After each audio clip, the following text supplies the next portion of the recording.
एक समय की बात है। एक गांव में सफेद साड़ी वाली चुड़ैल का आतंक था। चुड़ैल रात भर गांव में घूमती और गांव का जो भी आदमी उसे दिखाई देता उसे वो घायल कर देती। अरे कोई तो बचाओ, मर गया रे। एक रात हरिया अपने खेत से अपने घर लौट रहा था कि तभी अचानक उसके सामने चुड़ैल आ जाती है। अरे बाप रे, ये चुड़ैल कहाँ से आ गई? आज तो मैं गया काम से।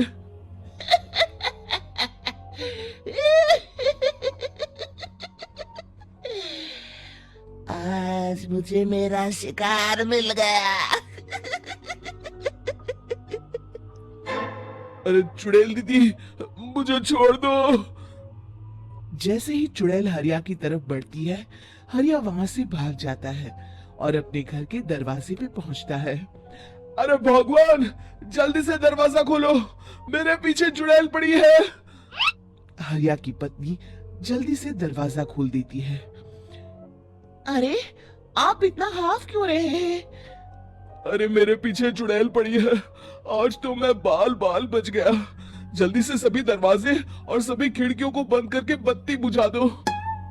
तभी चुड़ैल हरिया के घर के पास पहुंच जाती है। अरे वो आदमी कहाँ गायब हो गया? मैं भी देखती हूँ आखिर कब तक बचेगा। मैं अपने शिकार को इतनी आसानी से नहीं छोड़ती। इतना कहकर चुड़ैल वहां से चली जाती है। वहीं दूसरी तरफ हरिया और उसकी पत्नी दोनों अपने घर की खिड़की से ये सब देख रहे होते हैं। अरे बाप रे, ये तो बड़ी डरावनी चुड़ैल थी। अगले दिन ये बात आग की तरह पूरे गांव में फैल जाती है और धीरे धीरे लोग चुड़ैल के डर के मारे शाम होते ही अपने घरों से बाहर निकलना बंद कर देते हैं। कुछ दिनों के बाद भाई, मैंने तो इस चुड़ैल के डर के मारे रात को अपने खेतों को पानी देना बंद कर दिया है। कहीं मेरी फसल सूख गई तो मैं तो कहीं का नहीं रहूंगा। साहूकार का कर्जा कैसे चुकाऊंगा? अरे भाई, पूरे गांव वालों का यही हाल है। पता नहीं ये चुड़ैल हमारे गांव में कहां से आ गई।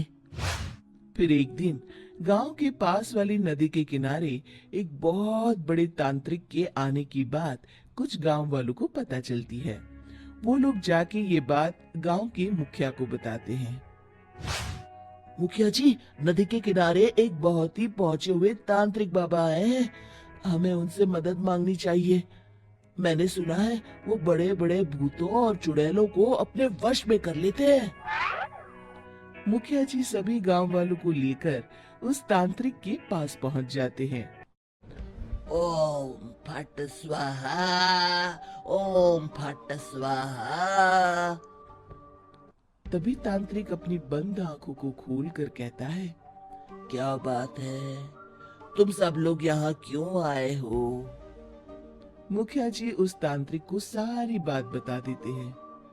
अच्छा, तो ये बात है। और तांत्रिक अपनी आंखों को बंद कर लेता है। मैं देख रहा हूँ तुम्हारे पूर्वजों ने बहुत पाप किए थे, जिससे ये गांव अब श्रापित हो चुका है। उसी के फल स्वरूप तुम्हारे गांव में चुड़ैल आई है।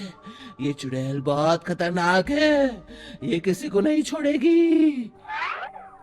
हे भगवान, मर गए रे, अब क्या होगा? तभी गांव के मुखिया जी कहते हैं। बाबा, इस चुड़ैल से हम सबको बचा लीजिए, कोई तो उपाय होगा। इसका सिर्फ एक ही उपाय है। सभी गांव वालों को बारी बारी हर दिन अपनी आधी फसल उस पहाड़ी के ऊपर बनी काली गुफा में छोड़ के आनी होगी। तभी उस चुड़ैल की भूख मिटेगी और श्राप का प्रभाव खत्म हो जाएगा और तुम सब जिंदा बच जाओगे। सभी गांव वाले उस तांत्रिक की बात को मान लेते हैं और वहां से चले जाते हैं। फिर अगले दिन से रोज उस गांव के लोग बारी बारी से अपनी आधी फसल उस काली गुफा के पास जाकर रखाते। कुछ दिनों बाद हरिया की बारी आती है। बाप रे, आज तो मेरी बारी है उस काली गुफा में जाने की। क्या करूं? वो तो बड़ी खतरनाक चुड़ैल है। मेरे तो हाथ पैर कांप रहे हैं। फिर हरिया डरते डरते अनाज की बोरियां अपनी बैलगाड़ी में लाद देता है। तभी हरिया की पत्नी उससे कहती है, देखो जी, संभल के जाना और किसी भी हालत में शाम होने से पहले वापस आ जाना। उस चुड़ैल का कोई भरोसा नहीं है जी। हरिया बैलगाड़ी में बैठते हुए कहता है, भगवान, मैं क्या वापस आऊंगा? लगता है अब तो मेरी खबर ही आएगी। इतना कहकर हरिया वहां से चला जाता है। रास्ते में जंगल से गुजरते हुए हरिया की बैलगाड़ी का एक चक्का बड़े गड्ढे में फंस जाता है। हे भगवान, अब ये क्या मुसीबत है? हरिया नीचे उतर के पूरी ताकत से अपनी बैलगाड़ी को गड्ढे से निकालने की कोशिश करता है। बहुत देर मेहनत करने के बाद हरिया की बैलगाड़ी उस गड्ढे से बाहर निकल जाती है। हे भगवान, अब तो शाम होने वाली है। आज तो मैं गया काम से। जैसे तैसे हरिया काली गुफा में पहुंच जाता है। अरे मर गया रे, यहाँ तो चारों तरफ डरावना माहौल है। मैंने यहाँ आने में बहुत देर कर दी, कहीं चुड़ैल नाराज ना हो जाए। हरिया अनाज की बोरियां वहां रख के जैसे ही जाने लगता है, तभी उसे किसी के आने की आवाज सुनाई देती है। हरिया एक कोने में छुपकर अंदर देखने लगता है। चुड़ैल वहां आती है और फिर अपने चेहरे से नकली चुड़ैल का मुखौटा निकाल देती है। हरिया ये देख के हक्का बक्का रह जाता है। तभी चुड़ैल कहती है, भैया यहाँ आना, आज तो बहुत अनाज आया है। इसे मिलाकर अब हमारे पास ढेर सारा अनाज जमा हो गया है। कल ही हम इसे शहर में बेच आएंगे और माला माल हो जाएंगे। तभी अंदर से नदी के किनारे वाला तांत्रिक बाहर आता है। अरे, ये तो तांत्रिक बाबा है। हाँ, अब तो हम दोनों की जिंदगी मजे में कटेगी। गांव वालों को बेवकूफ बनाना इतना भी मुश्किल नहीं था। लोग तो तुम्हें सच में असली चुड़ैल समझते हैं। हाँ, तुमने सही कहा। अब ये गांव वाले चुड़ैल के डर से जिंदगी भर इस काली गुफा में अनाज पहुंचाते रहेंगे। अच्छा, तो ये बात है। ये दोनों पूरे गांव वालों को बेवकूफ बना रहे हैं। अभी जाकर सबको बताता हूँ।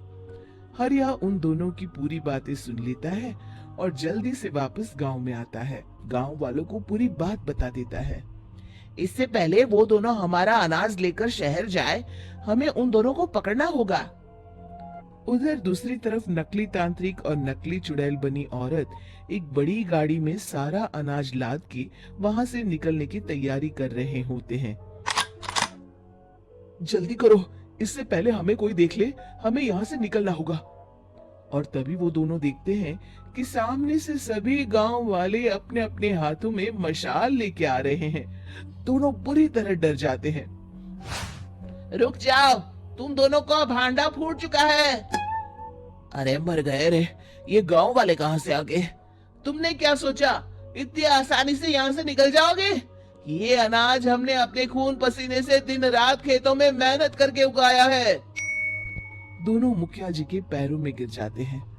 हमें माफ कर दीजिए, हम दोनों एक नंबर के कामचोर हैं। बिना मेहनत किए पैसे कमाना चाहते थे। हाँ हाँ, अब हम आगे से मेहनत मजदूरी करके पैसे कमाएंगे। हमें कुछ मत करना, हमें छोड़ दीजिए। इतना कह के दोनों गांव छोड़ के भाग जाते हैं और सभी गांव वाले फिर से खुशी खुशी रहने लगते हैं। शिक्षा, तभी तो कहते हैं कि किसी भी समस्या का समाधान केवल सूझबूझ से ही करना चाहिए और कभी हिम्मत नहीं हारनी चाहिए।